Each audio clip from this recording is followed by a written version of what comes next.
Right, let's begin with our Advent Calendar Christmas book. It says How Winston Delivered Christmas. A Christmas story in 24 and a half chapters by Alex T. Smith.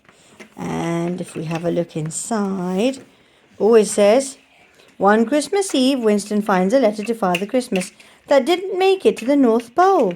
Being a kindly sort, he decides to set off on a very important mission to deliver it himself in time for Christmas Day. It's a long journey, especially when you're a tiny mouse, and he soon finds himself swept up in a snowy adventure, one that's full of excitement and danger. Can Winston and his new friends complete his mission in time? Let's have a little bookmark we've got there. Let's have a little look. We've got some more beautiful pages. How to read this book. Right, it says, How Winston Delivered Christmas is a book written in 24 and a half chapters. You should start reading it on the 1st of December, which is today, and then read one chapter a day in the run-up to the 25th, which is Christmas Day. The half chapter at the end is to be read on Christmas Day itself.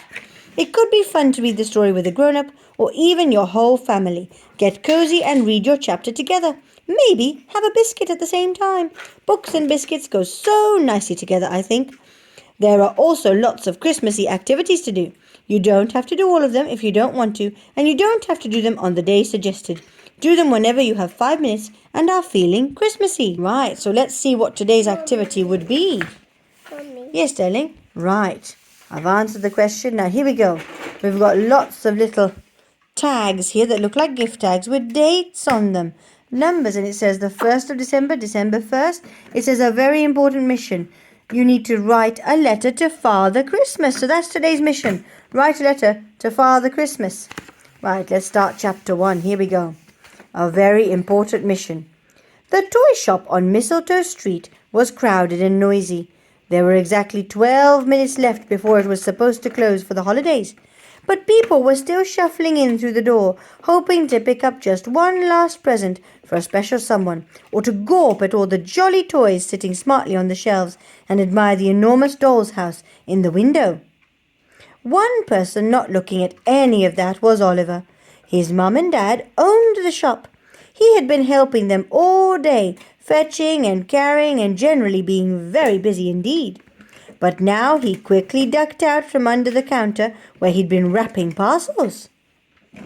He flung his scarf around his neck and wiggled his way through the crowds and out into the busy high street. I wonder where he's going. Let's have a little look. He was on a very important mission. It was late afternoon. The moon was already up and snow had started to fall.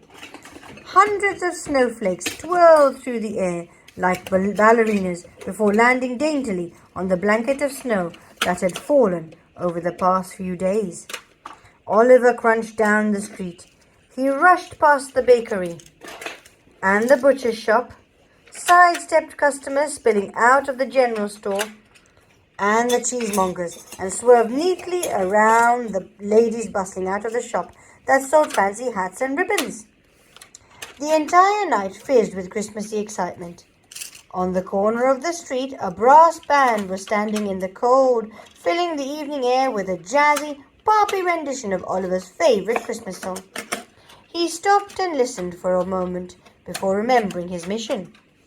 He weaved his way around the final knot of shoppers, their arms piled high with boxes and bags, and stopped in front of a bright red letterbox. He rummaged in his pockets. They were full, as usual, with all the extremely important things you need to have on your person when you are 8 years old. Oh, I wonder what that might be. What do you think he has in his pocket? Shall we turn the page and see? Oh, look, we've got a beautiful picture here. This is what it looks like. Gosh, it's busy. And who do you think Oliver is in this scene? Which one's Oliver, do we think? That one. Which one? That little boy there, I think you could be right. Because I don't see any other young people. Just lots of tall, older people busy about their day. Most of them not really looking where they're going either. Look, their eyes are mostly closed. Right, he had in his pocket a couple of paper clips. Did you guess that? Paper clips? No. Twisted open into wiggly strips of metal. So he likes undoing them. Some string tangled up into several useless knots. That's a good one. the stub of a blunt pencil, fluff, and a dry, wrinkled old conker collected in October. Ooh, he collected a conker in autumn, the beginning of autumn, when all the conkers were falling. A conker comes from the chestnut tree. We call them conkers. All of this was vital. Eventually, Oliver found what he was actually looking for, an envelope. It wasn't too badly crumpled, and he'd written the address on the front in his very best handwriting. What do you think the envelope contains? For the Christmas letter. From who? Him?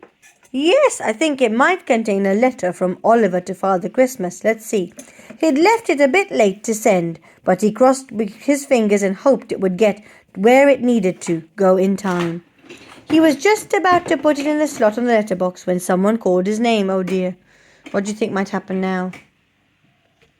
Lose it. He might lose the letter. Someone has just distracted him in the middle of posting the letter. Oh dear, let's see. Oliver! Oliver! It was his mum. She was standing in the doorway of their shop waving at him. Hurry up! I need your help wrapping these last few teddy bears, she cried. And it's much too cold to be outside without your coat on. Coming, called Oliver, waving back. He quickly popped his letter in the box and scurried back down the street into the busy shop. Okay, so he didn't lose his letter. That's good. He popped it quickly in the letterbox. Let's see what happens. Now, whether Oliver's envelope got caught up in the chilly breeze or was found by a shimmer of winter magic that was fizzing about that night, nobody knows. But the letter didn't stay in the letterbox for long. Oh dear. When no one was looking, it slid back out and danced through the air and down the street, floating along between the snowflakes. Something that pushed it out? Well, maybe. I mean, you think something might have pushed out the letterbox? It might have something. They're saying a wind might have caught it. What else could have happened? Something that was living inside it pushed it out. Maybe something was inside the letterbox and pushed it out again. Yes. Say, hey, I'm busy in here. It's my home. What kind of animal might make a letterbox their home? Squirrel. It could be a squirrel. Has to be small enough to fit in the letterbox flap, doesn't it? No. That's too big. What else do you think could have happened to his letter? So something might have pushed it out. The wind might have whisked it off. There might have been 2 holes on each side, so the wind whisked it off. Oh, it could have been a letterbox with holes on both sides. So it basically just got blown in. Well, went in through one hole and blown out the other hole. Well, we're going to have to wait and find out, aren't we? Here's our task for today now. It says, write a letter to Father Christmas and decorate the envelope. We haven't actually got one.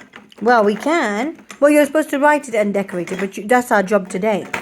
Writing a letter to Father Christmas is the perfect way to kick off the Christmas season. Remember to post it as soon as possible to be sure it gets to the North Pole in time. You will need paper and card, pens or pencils, an envelope, a stamp, stickers or any other bits you have for decoration. Father Christmas will really love seeing any drawings or decorations you add to your letter, and there are many ways you can make it special. Write your letter in the middle of the paper and draw pictures around what you have written. If you have stickers, you could use them to decorate the letter too.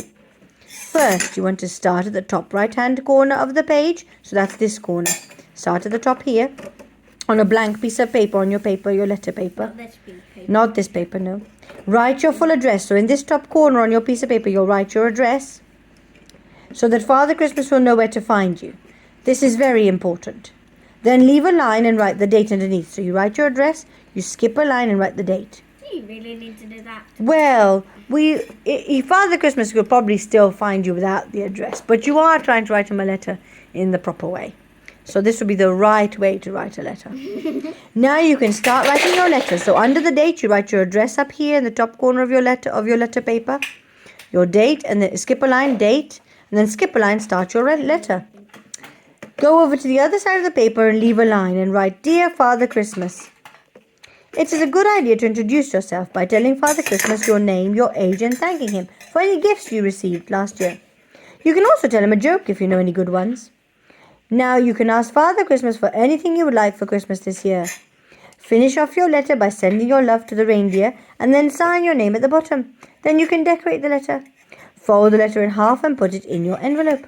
Write Father Christmas's address on the envelope. This is also very important. Here it is. It's Father Christmas, Mince Pie House, just past the snowdrift, the North Pole. We have his address. Finally, decorate your envelope with drawings and stickers. Stick the stamp on and post the letter. This is tomorrow's, right. Okay, so that's the chapter done for today. And that's your task for today. Write a letter to Father Christmas. Now remember, you do not have to do it today. And you do not have to do it if you do not want to. It's completely optional. You might have already written to Father Christmas. We already did all the way back at the end of October. But we can always have fun sending him another letter. I think it might be nice just to see how he's getting on in all the chaos of getting ready for Christmas. The elf workshop must be very, very, very busy this time of year. And I can imagine Father Christmas might be feeling perhaps a tiny bit stressed. So a letter might be nice. Anyway, we hope you enjoyed reading and join us again tomorrow. Bye for now.